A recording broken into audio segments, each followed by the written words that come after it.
Broadcasting live from the Barbecue Central Radio Network studios in Cleveland, Ohio.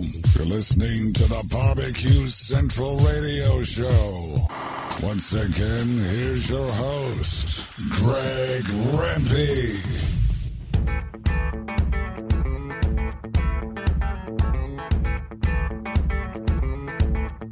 All right, welcome back. Coming up on 14 past the hour, 877-448-0433. Greg at the BBQCentralShow.com. Those are the ways you can touch with the show. Nibbleby this weighing in. Best cooker out there right now, Big Green Egg, Draper's Barbecue. Man, they are killing it right now for favorite barbecue sauce. Montreal Expos winning the World Series this year. That's not going to happen, Chris. I'm sorry, that's not going to happen. I guarantee that. All right. Harry, you got to wait, man. Come on. Hold on. As promised, joining me now, one of the most recognizable characters on the barbecue circuit right now, currently riding a win streak of 4 in a row, including this past weekend in Arcadia, California. He was a member of the Barbecue Pitmasters show on Season 1. He is a Pitmaster of Slap Yo Daddy Barbecue Team. Harry Soo joins me here on the show. So let's race over to the hotline. And we will pick up Harry Soo right now. Harry, how are you, bud? Oh, uh-oh. See, this would have been perfect. Got an answering machine. Hello? Harry. Hello? Hey, this is Greg. Is this Harry? Can you hear me? Harry, you there? Hello? Hello? I'm here. Is Harry here? Can you hear me? Yes, huh? Harry! It's Greg. Hi. Sorry, I was caught in traffic, so it took a while to get home. Harry, I don't want to hear about you caught in traffic. We have a very important radio show to do here. You should be flying at home. How are you, buddy? I'm wonderful. I'm here now, so let's get going. All right, so here we go. Now, look, Santa Anita Park Winter Circle Barbecue Championship is a first-time event. Before we get into that, Cook Harry, first of all, and I'm a huge horse racing fan, so Santa Anita, one of my favorite tracks, second to Saratoga Springs, New York. What kind of a setting was it, and did it detract at all for you or from some of the other competitors as far as the setting was concerned? It was a beautiful setting. We were placed in the middle of the grass oval the kind of the left corner of the field, and a lot of the teams were given briefings the night before not to upset the horses that would begin training at 5 a.m. So it was a wonderful location. We had absolutely gorgeous weather, and the crowds turned out in force that day. Was there a substantially, that's a horrific English I'm about to use, was there a substantial more amount of foot traffic than you would normally see at a competition that you're at? I was quite surprised because it was a first-year contest, and they had done a fabulous job advertising and marketing the contest. We had some of the TV stations there. We had a lot of foot traffic. I would say a lot more than what I would expect for a first-year contest. All right, how many teams ended up showing up? It was about 40. All right, so definitely a good-sized first-event team, 40 teams showing up. Let's go ahead and look at your individual categories if we could, and we'll go ahead and review them as they're called out. Typically, during the announcements, you start with chicken. You get a 4th overall in chicken. As far as that day is concerned, how good did the chicken taste to you, and were you satisfied with a 4th place? I thought I cooked 4 very good entries, and as with anything else with the judging, there is quite a lot of luck involved. We did well in the chicken entry and the brisket entry. The ribs and pork didn't do so well, but, overall, we just won by just barely about 1 point. It was between 660 and 661 or something, and within 1.18 points, there were the placings for 1st, 2nd, and 3rd. Yeah, so hugely close. So 4th place chicken overall, nice way to get started. You get a 16th in ribs, so as it's happening, of course, you get no call. How did the ribs seem to you as far as turning that day? Were you happy with the product? Did the overall score end up reflecting where they were at? What do you think? I think the ribs were very good, but unfortunately that day the scores for all the 4 categories were very close. So I'll give you an example. Within 5 points, there may be about 9 teams. So it was really a razor-thin margin, and when I didn't get any call for both ribs and the pork, I thought that, that wouldn't be the day for me. So in keeping with no calls, pork, so you're getting back-to-back no calls. Pork is 12th. How did the pork turn out to you? Did you like it? The pork was as good as I know how to cook pork. For some reason, we don't seem to be scoring so consistently in the top 10 in pork. We finished third in the nation in pork last year. Mm-hmm. But this year, I seem to be struggling a bit with my pork, even though I haven't really changed anything. So it may be time for me to kind of change things up.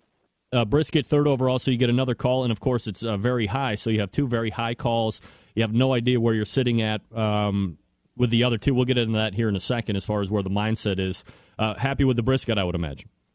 Happy with the brisket. It turned out well. So I was relieved that I got a call for brisket. So that would still put me in the running, even though I thought my chances were slim, since we had three teams that had three calls. So let me ask you this question, and we've kind of alluded to it already. You get the two calls. Do you grip pretty hard thinking that the other two might have tanked pretty bad, or do you figure that maybe you were just out of the top 10, so you still probably had a decent shot at winning the thing? Well, I think when they were calling all the way to second and third, and I had not been called, and I sort of settled back in my chair and resigned myself to the fact that, I must be 11th because there were three teams that had three calls. So I thought those three teams would place first, second, and third. And because I had no call, I probably placed way past, say, 11th or 12th place. Is it inherent in a pit? I can't tell you, Harry, the last time. No, I can tell you one person, and that was the guys from Motley Crew Barbecue. And they must have a different mindset than everybody else. But every pitmaster that I've ever asked that question to, they never fire right back with, I knew I must have been just out of the top 10. I was definitely going to win that thing. They're always like, I must have tanked off so bad that they're always resigning themselves to the fact that they are not going to win. Is that just more or less the common theme amongst the pitmasters that you know? You know, that's a pretty common theme because I will tell you, it is really so hard to win nowadays with so many good teams putting out so much good product. I had already won 3 grand championships in the last 3 events, so I thought to myself, well, there's no way we can pull a 4-peat. And I just resigned myself to 11th place. So when they called my name, I was truly shocked when they called my name for GC. All right, so, and I did want to clarify this at the top. You are currently running a 4-win streak, right? I cooked 4 events. A couple were doubles. So in technically, I've cooked 6 contests, and I've won 4 GCs, both in Arizona and in California, 2 each. All right, so you're riding a very good wave. I guess we could say running a 4 grand champ streak right now. Very difficult feat to pull off, as few are able to do it during the course of any competition season. I want to say last year Tippecanoe came to mind as maybe winning 4 in a row at one point towards the middle of the summer. But when you're in the midst of a run like this, Harry, are you going into each contest now feeling more and more confident in that or do you think that this is going to be the event that the streak is going to come to an end now? You know, I never cook with expectations, so I think, Greg, that's one thing you know about me. I cook basically with intention from my heart to do my best. And most importantly, I cook to have a good time. To me, it's a way to kind of get away from my regular job and just go into that whole barbecue environment and hang out with my friends and just have a good time. All right, Harry Soo joining us here on the show. The website, by the way, slapyodaddybbq.com.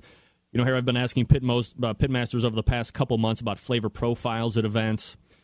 What do you think's winning, or perhaps a better question might be, what do you think the judges are looking for? Is it still kind of the same, sweet profile, the blues hog sauce type stuff, or is it starting to vary towards a more savory aspect? Because I've heard that too a couple times. I've been slowly evolving my profiles the past 6 months to try to move into the top ranks. And, you always sort of kind of have to go against the grain in the contrarian mode. So if everybody's cooking, say, spicy out in the West, then I try to tone it down. What's working really now is ultra sweet. And believe it or not, Kansas City style sweet is working in the West for a change. So I'm kind of moving towards very sweet barbecue. If you see a meat start to fall off a little bit, Harry, what kind of a process do you go through to bring it back up and score? And I guess this might kind of tie back to the pork that you're struggling with a little bit right now. The way it works is cooking a barbecue contest is like tuning a 12-cylinder engine. So if you can imagine, each cylinder is taste, tenderness, and appearance, right, times 4. So what I do after every contest is I put my pictures and my scores on a Word document, and I look through the pictures and ask myself, how can I make, say, the appearance better? How can I make the taste better? And how can I make the texture better? Harry Soo joining us here on the show. Harry, I know you're still teaching classes. How well are these things going over for you, and how many are actually on the docket for this year? I, originally started to teach classes because my coworkers kind of asked me to do them a favor, and that was 4 years ago. So I started teaching my coworkers, and they told their friends and neighbors, and they told their friends. And would you believe it, Greg? My classes are now full 6 to 7 months ahead, so I'm sold out till September. All right, and so, what are do you have different themed classes, or is it the same Harry Soo class, and you're just booked out 6, 7 months in advance? You're going to be doing the same thing each and every class? I've tried to vary the formula for the class, but what I find that seems to work with most people is I teach a lot of backyarders. I teach a lot of certified barbecue judges, and I teach a pretty good scattering of competition teams. For example, 4 of my students made it to the Jack Daniels last year. So I cover essentially, even though I call it a backyard class, I call it a 101 class, I'm actually teaching 80% of my competition technique in class using a lot of the products like sauces and rubs and injections that won our team, Best New Team, in 2008. So it's really a comp class disguised as a backyard class. Harry Soo joining us here on the show from Slap Your Daddy Barbecue. Harry, are you surprised that you're not seeing more people that you would go up against during the course of a weekend? It seems like some of these other guys or some of the other pitmasters that put on these classes have a lot of other pitmasters from other teams showing up to their classes to see if they can shig every last detail. Yes, and I actually have I teach about a dozen students at a time. Usually I get 2 or 3 students who are competitors. In fact, I've trained a lot of the competitors that have gone on to beat me at contests. For example, I trained the first woman grand champion of California. I also trained the first woman grand champion of Arizona. So I have a lot of alumni that have gone on to do well. I cannot really believe it that even though I'm teaching them a dozen at a time, I've taught almost 500 students. So I'm just completely blown away by the number that have come through my class. Are you more excited to do classes, or are you more excited to do competitions? Is it a mixture of both, or are they completely 2 separate monsters?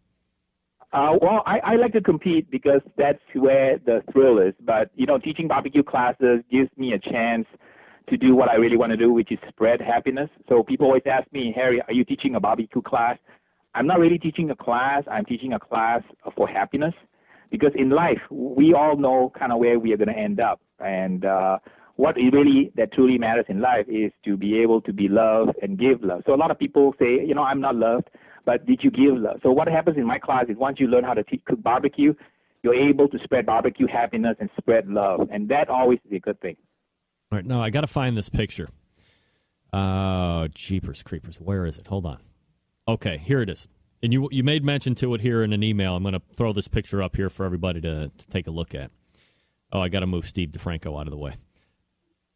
A lot of teams out there cooking on huge rigs, 40-foot trailers, Jambo pits, 13, 14, 25, $1 billion worth of equipment that are out there. You're a little bit more of the less is more aspect. I'm showing a picture of your setup right now. That Weber Smoky Mountain looks like it's about 10 years old and it's been put through hell and back. Give us a little explanation of your setup and why it works for you. Well, my whole philosophy is a minimal footprint and less is more. So I cook basically the bare minimum amount of meat on a 18-inch WSM, and I cook a whole contest with something like 3/4 bag of charcoal.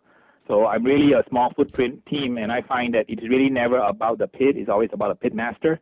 If you know what you're doing, you can actually go out and cook against the best of the best using a $250, $300 smoker. So that has brought really a lot of people into barbecue. When I go out and compete, I see all these new teams that have kind of taken our cue and gone out and bought these smokers and trying their hand in barbecue. And that's the way really to bring more people to the sport. Do you kind of snicker behind your canopies that are made by Impact Canopies because you see all of these huge pits and it's almost like you're getting away, you're getting over on them because your investment is so minimal compared to what everybody else is paying for? I like to think of it this way, Greg. There's no right and no wrong on how you want to cook barbecue. Because if you truly enjoy what you do and you cook from the heart, you can be a pellet head, you can be a stick burner, you can be a UDS, you can be a WSMer. It really doesn't matter so long as you're having a good time. Because that's really what barbecue is about. It's not really about kind of like, one-upsmanship against your competitor. Because at least on the California circuit, we have just so many friends who all enjoy the same passion. We come from all different walks of life. And the weekend is a way to kind of get away from the stress and the hustle of our daily lives and go out and really just have a good time and chill and relax and just cook some great barbecue. Harry Soo joining us here on the show. You're working on a new website. What can fans of Harry Soo expect when it actually launches out and goes live? I get so many requests for recipes, and I've spent the last 30 years of my life cooking and creating unique recipes, and I've been writing all these recipes in emails and little cocktail napkins to everyone. So I decided, why don't I just put all my recipes on my website? And I'm in the process of reading my entire website. I hired a professional programmer so it doesn't look like kind of like the homegrown system I have. And I'm going to try to turn it into a destination site where people can get great recipes. I think that some of the recipes are going to be featured in some of the other books that kind of like some of the other authors that I'm kind of working with. So you'll see basic recipes such as like Southern fried chicken and what are the special ingredients that I put in to make my fried chicken special. All right, Harry, I read this and I about fell off my chair because typically opening up restaurants is a very dangerous venture, but you have plans for a brick-and-mortar restaurant. They are in the works right now with your catering business partner. Yes, I get a lot of catering requests for parties and so on, and I've been working with actually several of my students who own restaurants. So I train a lot of restaurant and caterers. So I found a good business partner that handles my large catering gigs. So sometimes we do poker parties for 300 people. So he has actually a restaurant in a butcher shop, and he really wants to rebrand his restaurant into a Slap Your Daddy Smokehouse. So we're kind of talking through some of the legal aspects and how to take his barbecue to the Slap Your Daddy level. And that's probably going to happen in the next 6 months. All right, so we'll look forward to that. Now, you have a couple products here, actually one that's jumping out right at me. Everybody uses up these Easy Up canopies. You're a user of perhaps a different brand. What separates these impact canopies from the traditional Easy Ups? When I competed, I used to use the plain white canopies, and I used to bring all my banners and all my accomplishments with me. And now I decided, it's about time after being a 4-year team that I have some decent canopies. So I had a good buddy of mine who is from Chain Smoker Barbecue Team, whose company actually makes these canopies. And I was really blown away by the quality and the graphics that he had created for me. So if you go to my website, look at all my blogs, you'll see pictures of those beautiful flame canopies that he had made for me.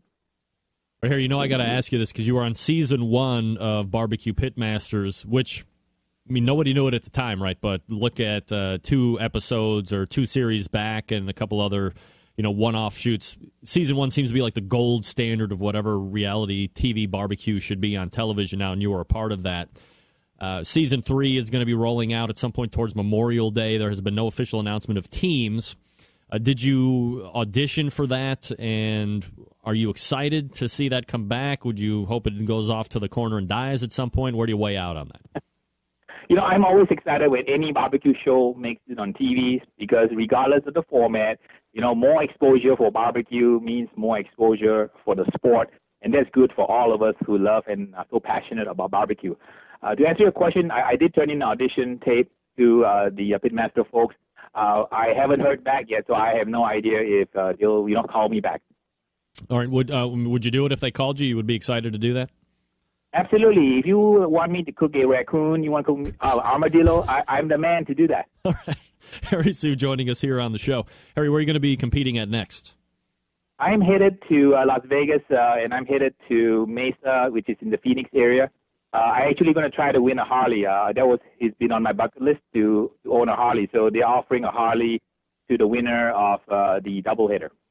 All right. Well, we wish you good luck at that. We're talking with Harry Soo, Pitmaster of Slap Yo Daddy Barbecue, which you can find at slapyodaddybbq.com. Harry, continued success, and thanks for coming on tonight. I appreciate it. Thank you very much, Greg. All right, you got it. There he is. Harry Soo joining us, getting through a lot of stuff there. I wanted to ask him because it's been his kind of, not mantra, but mission to qualify for the Jack Daniels. And because we have just a limited amount of time, I got to rifle in all these questions that I'm trying to get to. And I was having a conversation with John Dawson from Patio Daddio Barbecue, and we both come to the conclusion, it's just us, of course, that I don't understand the fascination with wanting to get to that one. I mean, I would still much rather go ahead and win the American Royal Invitation. Where did the mystique come from for the Jack? Let's have a roundtable on where the mystique came from for the Jack Daniels. That's what I want to know.